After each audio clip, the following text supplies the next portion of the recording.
반갑습니다. 오늘은 시편 46편 말씀을 함께 나눌게요. 1절 말씀을 읽습니다. 하나님은 우리의 피난처시요 힘이시니 환난 중에 만날 큰 도움이시라. 좀 전에 우리가 들었던 찬양이 바로 이 46편의 찬양이죠. 새벽은 깨우는 자의 몫이다라는 제목으로 말씀을 나누도록 합니다. 시편 46편은 개괄적인 정리를 해보면 찬양시로 분류되고 표제어는 고라의 자손의 시, 인도자를 따라 알라몬에 맞춘 노래라고 되어 있죠. 알라몬 시편에서는 여기에만 사용이 되어진 표현이죠. 그 뜻을 정확하게 알 수는 없어요. 젊은 여인들을 의미하는 단어로 여겨집니다. 이유는 알라못이 역대상 5장 20절에 한 번 더 나오는데 여인들의 노래에 맞춰 비파를 연주했다라는 내용이 거기에 등장을 해요. 그래서 이 시편은 성가대 지휘자의 인도에 따라 여인들이 높은 소리로 부르던 노래로 보는 것이 보통 일반적인 해석입니다. 그리고 오늘 본문 시편 46편은 46, 47, 48편 이 세 편이 더불어 동일한 배경 아래 지어진 시로 여겨지고 있습니다. 열왕기하 18장 이하에 보면 아수르 사네립 왕이 유다를 공격하잖아요. 온 나라가 유린이 당하죠. 물론 그 원인 제공은 히스기야가 했어요. 성전과 왕궁 보물 창고에 있는 모든 은을 다 내주어야 했던 국가적인 위기 상황을 그 배경으로 하고 있죠. 그렇게 이러한 전제를 가지고 오늘 본문이 우리에게 전하는 시인이 본문을 통해 우리에게 전하려고 하는 메시지가 뭘까?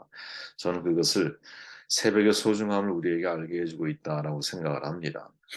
5절 말씀을 다시 읽어보면 하나님이 그 성중에 계심에 성이 흔들리지 아니할 것이라 새벽에 하나님이 도우시리로다.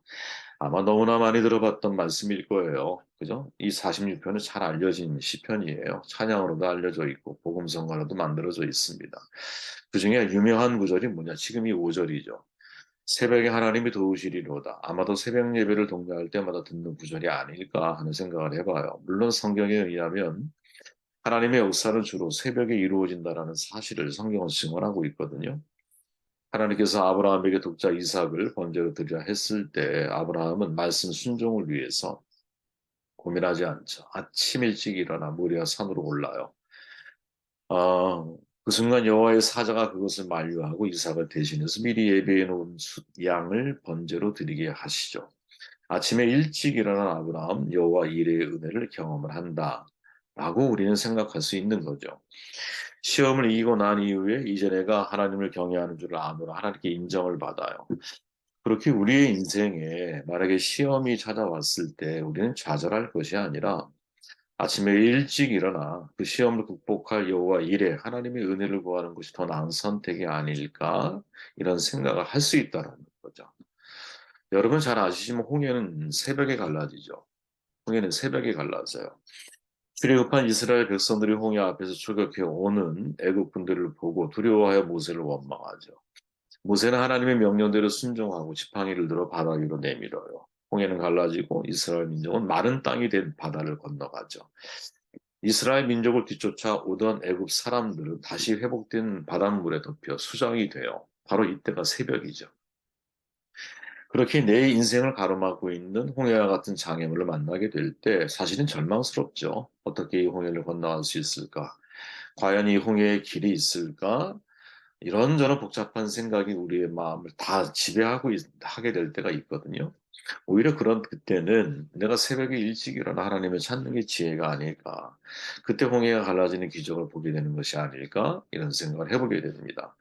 어디 이뿐이겠습니까? 우리가 잘 아는 출애굽해서 광야를 지날 때 먹을 것이 없잖아요. 매일 내리는 만나가 새벽마다 거두어졌거든요. 이 만나는 밤이슬과 함께 진 사면에 내렸어요. 그러니까 아침에 일찍 일어나가 매일같이 그거를 거둬들이는 거야. 아침에 일찍 일어나 우리가 이제 육신의 양식을 먹는 것도 중요하지만 영적인 양식에 귀를 기울이는 것, 그렇게 하루를 살아내기 위해서 매일매일 하나님이 내게 주시는 만나에 어떤 내 마음을 두고 새벽 일찍 일어나 그것을 찾아간다라는 것, 이건 뭐 대단히 중요한 일이죠. 일찍 일어나는 새가, 그죠? 아무래도 먹잇감을 발견하기 쉬운 것 아니겠어요? 그리고 더 놀라운 건 뭐냐? 여리고 성은 여러분 새벽에 무너지죠. 여리고성이. 여리고성은 이중 성벽의 철옹성이었거든요. 외벽 두께가 2m, 내벽 두께가 4m, 두 벽의 간격이 5m, 높이는 10m, 아파트 3층에 해당하는 높이예요. 벽돌을 진흙으로 발라쌓은 난공불락의 성입니다. 그런데 이스라엘 백성이 여호수아의 명령대로 아침에 일찍 일어나 여리고성을 한 바퀴씩 돌고 마지막 7일째 되는 날은 7번을 돌죠. 끝까지 그 하나님의 말씀에 순종하여 그때 여리고성이 안에서 밖으로 무너지는 거죠. 인생을 살아가다 보면 여러분 정말 여리고성과 같은 철벽 같은 장애물, 이 사회의 이 세상이라고 하는 것은 거대한 진과 같잖아, 그죠? 이런 진을 만날 때가 있지 않습니까? 어떻게 이것을 우리가 무너뜨려 갈 수 있을까? 왜, 밖에서 내부로 무너뜨리는 것은 너무나 어려운 일일 수 있어요, 그죠? 근데 안에서 스스로 붕괴하게 만드는 것은 우리의 영역이 아니야. 그것은 하나님의 영역이에요, 그죠? 하나님의 은혜의 영역인 거예요. 그렇게 해서 오히려 그 난공불락의 성을 바라보면서 괴로워할 게 아니라 아침에 일찍 일어나 하나님께서 이 문제에 대해서 하나님의 방법대로 해결해 주실 것을 마치 기드온이 미디안 군사와 싸울 때 그들은 자멸하잖아요. 자멸 스스로. 이런 은혜를 우리가 기대하며 살아가야 되는 것이 아닐까. 인간적인 방법으로 해결할 길이 없어. 하지만 하나님은 하나님의 방법대로 이 문제를 풀어가실 수 있도록 내가 하나님 앞에 시선을 아침마다 새벽마다 고정시켜 나아가는 거죠. 다윗이 고백하죠. 여호와의 아침에 주께서 나의 소리를 들으시리니 아침에 내가 주께 기도하고 바라리이다. 어디 이뿐이겠습니까? 막달라 마리아가 부활하신 주님을 만났을 때가 새벽이죠, 새벽. 그래서인지 모르지만 주의 재림이 언제 이루어질까?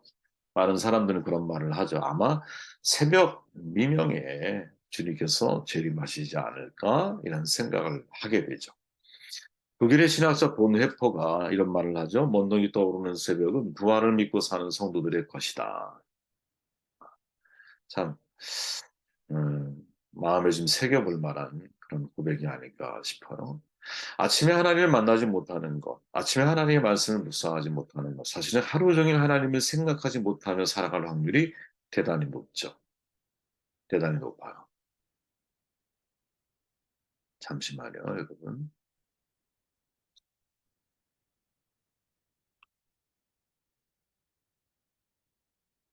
네. 그런 점에서 시인이 새벽에 하나님이 도우시리라라는 고백은 틀린 말이 아니라고 저는 생각을 해요. 그러나 이 말을 우리가 묵상할 때 조심해야 할 것은 뭐냐? 거꾸로 질문할 수 있다는 거죠. 하나님은 새벽에만 도우시는 분인가? 그것은 절대로 아니라는 사실이에요. 전능하신 하나님이 어떻게 새벽에만 도우시는 분일 수 있겠어요? 그런데 왜 시인은 굳이 새벽에 하나님이 도우신다라고 하는 새벽을 강조하고 있을까? 저는 특별한 이유가 있다고 생각을 하는데, 새벽은 여러분, 이 세상이 존재하는 한, 우리가 지구라고 하는 땅덩어리에 사는 한, 아마 죽는 그 순간까지 매일같이 우리에게 주어진 선물과 같은 걸 거예요. 그죠? 그러나 여러분 아십니까? 그 새벽은 누구나 소유하는 것은 아니라는 거죠. 새벽은 매일같이 나에게 찾아오지만 누구나 그 새벽을 맞이하는 게 아니에요, 여러분. 새벽은 오직 그 새벽을 깨우는 사람에게만 찾아오는 거예요. 그래서 다윗이 고백하죠. 내가 새벽을 깨우리로다. 아니, 이게 무슨 사실의 은유적인 표현이에요. 그죠? 새벽에 나를 깨우는 거라고 우리는 인식을 하잖아. 그럼 다윗은 정반대의 인식을 가지고 있죠. 아니야, 새벽은 내가 깨우는 거야. 내가 새벽을 깨우는 거야. 새벽에 나를 깨우는 게 아니야. 저는 여러분 이 말이 사실은 우리가 깊이 음미해 봐야 할 말이라고 생각을 하거든요. 새벽은 매일 있어요. 누구에게나 있어요. 새벽을 도우시는 하나님은 누구에게나 사실은 주어져요. 그런데 새벽에 도우시는 하나님을 경험하는 사람은 새벽을 깨우는 사람만에게 주어져 있는 특권이라는 거죠. 그죠? 새벽에 여리고성을 도는 사람, 새벽에 아침 일찍 일어나 말씀을 순종하기 위해서 이삭을 데리고 모리아 산에 올라가려고 하는 사람, 그죠? 새벽에 매일의 만나를 찾기 위해서 아침에 나아가는 사람, 그죠? 새벽에 부활하신 주님을 내가 기대하며 미래에 재림하실 하나님을 내가 준비하는 사람, 이런 사람들은 새벽을 깨우는 사람에게만 주어지는 거지. 새벽이 나를 깨워주는 게 아니잖아요. 새벽은 나를 오히려 잠들게 만들지. 그래서 이 내용은 사실은 다윗이 고백하고 있는 내가 새벽을 깨우리로다. 그리고 고라 후손이 말하고 있는 새벽에 하나님이 도우시리라 하고 하는 이 말씀은 서로 여러분 사실은 연결해서 생각해야 할 말씀이 아닐까. 내가 새벽을 깨우는 사람이 된다라는 것은 셀프 컨트롤. 내가 내 자신에게 명령하고 내가 자신을 통제할 수 있는 사람이라야만이 새벽을 깨울 수 있는 거. 내가 내 자신을 통제하지 못하는데 어떻게 새벽을 깨울 수 있겠습니까? 내가 내 자신을 통제한다라는 것은 내가 새벽에 내 자신을 깨울 수 있는 사람이 된다라는 것은 내가 무엇을 해야 할지를 아는 사람이고 자기 말에 책임을 지는 사람이고 나아가 내가 완성해야 할 꿈이 있는 사람이고 그렇기에 이 새벽이라고 하는 가장 피곤하고도 어찌 보면 가장 어려운 시간에 대해서 우리는 내 자신을 통제하며 새벽을 깨우면서 새벽에 도우시는 하나님을 경험하려고 하는 의지를 가지고 있는 사람이라는 거지. 중요한 메시지라고 저는 생각합니다. 한 걸음 더 나아가서 시인이 이렇게 말하죠. 하나님은 우리의 피난처시요 힘이시니 환난 중에 만나 근도우시라. 만군의 여호와께서 우리와 함께 하시니 만군의 여호와께서 우리와 함께 하시니 같은 내용의 반복이지만 주목해야 할 단어가 있죠. 시인이 독특한 단어를 사용을 해요. 나의 피난처라고 하지 않아. 새벽에 하나님이 도우신다라고 고백하면서 시인이 고백하는 내용은 뭐냐면 하나님은 우리의 피난처라고 고백을 하고 있다라는 거죠. 지금 시인은 개인의 고백을 넘어서 공동체의 고백, 온 민족의 고백을 드리고 있는 것이죠. 우리가 주기도문 말씀 묵상 나눌 때 기도의 본질을 우리가 배웠잖아요. 주기도문에 없는 게 있죠. 뭐예요? 나라고 하는 단어가 없어. 우리라는 단어만 있어요. 우리 개역 개정 성경에는 6번 우리가 사용이 되지만 여러분 헬라어 원어에 보면 우리라고 하는 단어는 9번 사용이 되어지거든요. 9번. 그죠? 나라는 그러니까 하나님이 우리에게 가르쳐 주시는 기도의 정신 속에는 내가 없는 거예요. 그죠? 하나님이 우리에게 가르쳐 주시는 기도의 정신 속에는 내가 없기 때문에 만일 우리가 우리의 기도 속에 나라고 하는 기도밖에 들어있지 않다면 그건 적어도 하나님이 우리에게 가르쳐 주신 기도에서는 벗어나 있는 거라는 거죠. 시인은 새벽에 하나님이 도우심을 고백하면서 여호와께서 우리와 함께 하시니 우리의 피난처가 되십니다. 이렇게 고백을 하고 있는 거예요. 그러니까 새벽에 우리가 기도해야 할 기도의 핵심이 뭘까?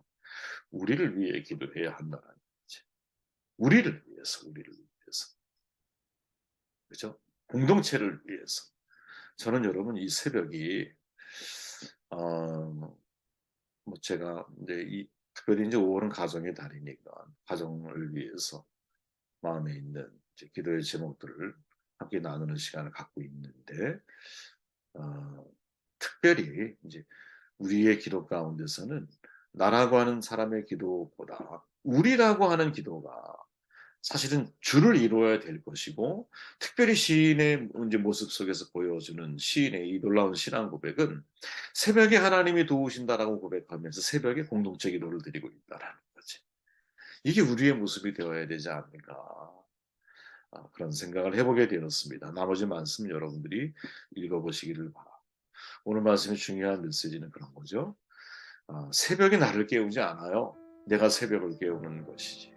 내가 새벽을 깨우는 사람만이 새벽은 누구에게나 있지만 누구에게나 주어진 선물이 아니거든요. 깨우는 자에게만 주어져 있는 선물이야. 그리고 새벽을 깨울 수 있는 사람이 새벽에 도우시는 하나님을 경험하게 되는 거죠. 이 은혜가 저와 여러분들의 삶 가운데 있기를